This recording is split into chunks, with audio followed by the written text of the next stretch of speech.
So we recently learned how to make a sourdough starter. And just like any other living thing, we have to feed it. Which means that every time we do, we have to discard a part of it in order to maintain the size.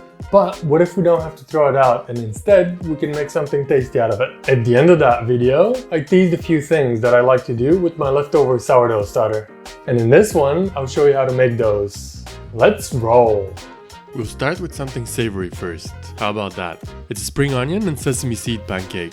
So before feeding the sourdough starter, we can pour out some of it in a preheated, well-oiled pan.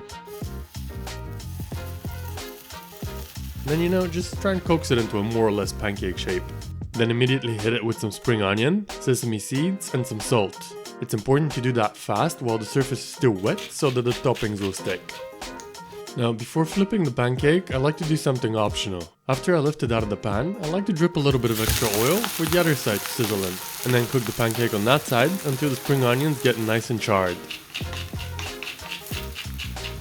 And there it is. You can just slice that up and enjoy it as is, but it goes real nice with a little dipping sauce. So in a little bowl, I'm just gonna put together some soy sauce, some sesame seed oil, lime juice, and some fresh chili. So for something that's so simple and quick, there's so many flavors and textures. The pancake is crispy and chewy, and the whole experience, especially with the dipping sauce, is just intensely savory. Now you can also turn this into a proper lunch. By the way, here's a little tip. When you buy avocados, make sure they still have the stem attached. That prevents the oxidation and browning and keeps them nice and green inside. To make a very quick guac, we're just gonna smash an avocado with some lemon juice and some salt and pepper. Then that goes onto the pancake, followed by 2 sunny side up fried eggs. I don't really have to tell you how good this is, right? You get the picture.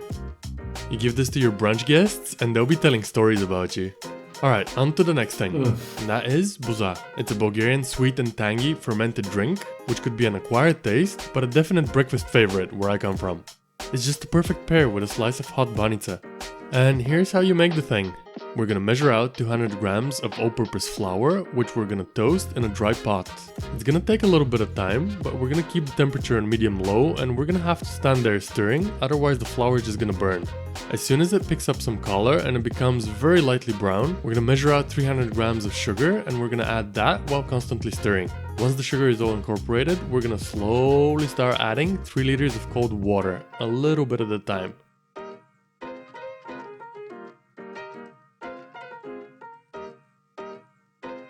We're gonna want to start with a thick paste in the beginning that we're slowly gonna dissolve. That way we won't get any clumps like we would have if we poured all the water at once.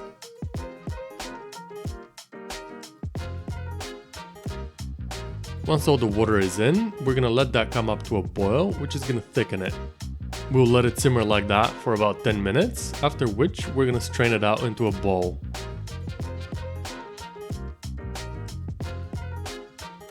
And at this point, it should look like something like this.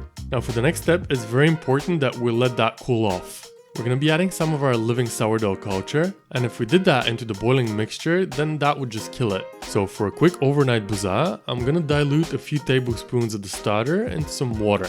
If you have the patience, then add just a little spoon and let it ferment for 3 to 4 days. Just like with dough, the taste would definitely be better with a slower, longer fermentation. Also, if you don't have a sourdough starter, you can use a tablespoon or 2 of boza to activate the fermentation. We're gonna mix in the sourdough starter into the mixture, cover it up, and put it in the fridge to ferment overnight. If you're not sure that it's ready, you can always give it a taste. It should have a really nice balance between sweet and tangy. It's the next day, and just so it happens, I have a tray of hot banitsa, which I'm absolutely gonna decimate with that boza, and then go sleep for a couple of hours. Alright, and I got one last thing for those of us with a sweet tooth.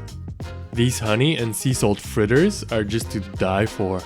Again, we're gonna scoop out some of our sourdough starter, and we're gonna carefully plop that into some hot oil.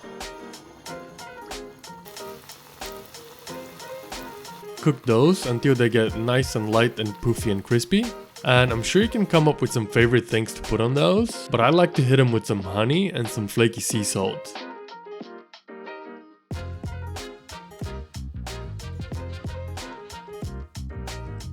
They're so crispy on the outside and they're soft and moist and tangy on the inside.